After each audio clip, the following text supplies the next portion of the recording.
Naming kaaway yung Showtime. Yung Showtime, matagal na namin kapitbahay yun. Hindi kami nila tinitira, hindi namin sila tinitira. Ang pinapatungkulan namin ni Tito nung nagalit kami sa Itbulaga, yung mga social media na nagpo-post, yung mga alam nyo na nagpiprograma. Kaya hinamon ko 15 years kung tatagal yung mga nagpo-post na yon, hindi Showtime. Oy, happy anniversary Showtime 15 years na nga yung Showtime. Ba't ko hahamunin yun? Mahal namin ang Showtime dahil kasabayan namin, dadalawa na lang kami. Huwag nyo kaming pagsabungin. Hindi po kami, magkakaibigan din kami.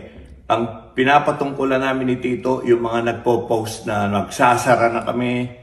Dadalawa na lang yung show, isasara pa yung isa. At yung isa, yun yung well, hindi naman sa pagyayabang, longest running